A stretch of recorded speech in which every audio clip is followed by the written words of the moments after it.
An emergency. The tree branch fell on a motorcyclist and trapped this person underneath. It's a tree. The whole tree fell? It's a whole tree. It fell on her. People are pulling her out. Help me, I can't breathe. We honestly thought the person passed away. How are you still alive? I don't know. I guess God had other plans for me, which I'm still having troubles dealing with. Metal, padding, and wheels. A world controlled by a joystick. Strapped to a motorized wheelchair. Strings here to pull it closed when I come out. Unable to live on her own. This is the life Jane Neely's having trouble dealing with. I am starting to get over it, I guess you might say, but not really. I have to be here in this chair the rest of my life. In August of 2020, Jane was driving home from her part-time job at the Julian Pie Company in Santa Isabel. The then 75-year-old was navigating the winding East County roads on her Harley motorcycle when just half a mile from her house, a 6,500-pound tree branch snapped at the exact moment she rode underneath. A branch the weight of a Ford F-150 smashed her into the pavement. I just woke up 3 weeks later, like I didn't really know what was going on. Jane's body was crushed from head to toe. Pieces of the tires and brake lights still mixed in with the gravel on the ground. How reliant on other people are you now? Totally. While her frustration is directed at the life she now has, Jane's outrage is at the California Department of Transportation and the missed opportunities to protect her and everyone else driving that stretch of roadway. When I realized what I had lost, that's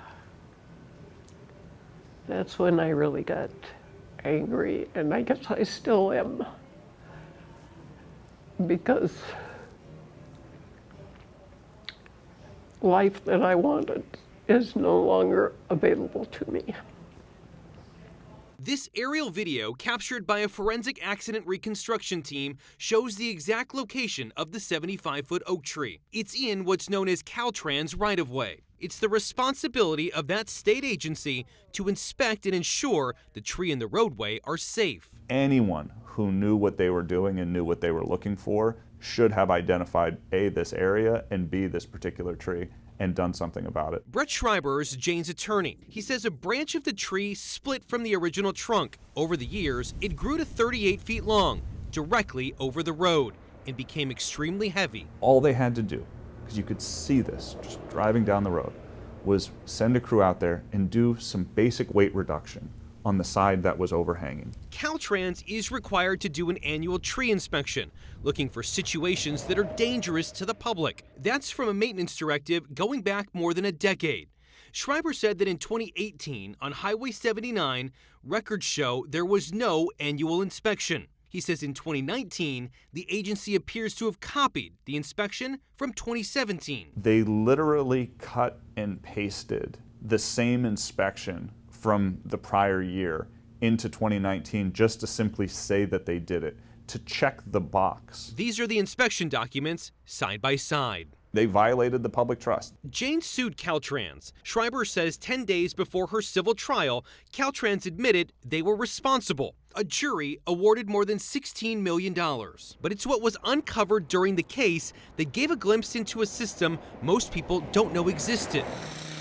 There's a team that handles Caltrans tree maintenance for San Diego County. In a court deposition obtained by ABC 10 News, a former maintenance supervisor testified that in the East County, a team of only 6 to 8 people was responsible for a geographical area covering hundreds of miles. At one point in the deposition, the supervisor said Caltrans tried to establish another tree crew, but it was rejected. Did you feel that you were sufficiently staffed so that you could complete the work in a reasonable and timely manner, generally speaking? Generally speaking, sir, no. Caltrans refused multiple requests for an on-camera interview. Instead, they sent over this short statement saying they're saddened by the events of Jane's case. They're looking into the processes by which maintenance is reported and handled. But trees falling and injuring or killing people and allegations of dangerous roadways stretch beyond San Diego County. California is aware of this danger, and for some reason they have not done enough. Tim Loringer is an attorney in Los Angeles. Right now, he has 3 cases against Caltrans involving trees. One of those, the Sepulveda family. They're suing Caltrans and the Department of Parks and Recreation for wrongful death and dangerous condition of public property.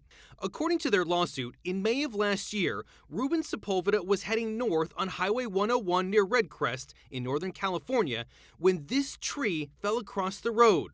Loringer says Ruben hit the tree, was hit by another car, and died several weeks later. How many more people have to be involved in accidents like this before something really serious is done? This is a hospital bed with an air mattress on it. While Jane survived, her independence ceased to exist. How much time do you spend generally in this room? I spend really half the day, 12 hours. When she struggles to get out of bed, take a shower, These are all my supplies. or just move throughout life, Catheter, that's what I use. sometimes she questions whether living was the best outcome. I'm getting stressed out because I'm getting angry. On August 19th, 2020, Jane Neely started the day a Harley-riding granny. She ended it a paraplegic. Don't let somebody else have that happen to them. It's not easy being in a wheelchair.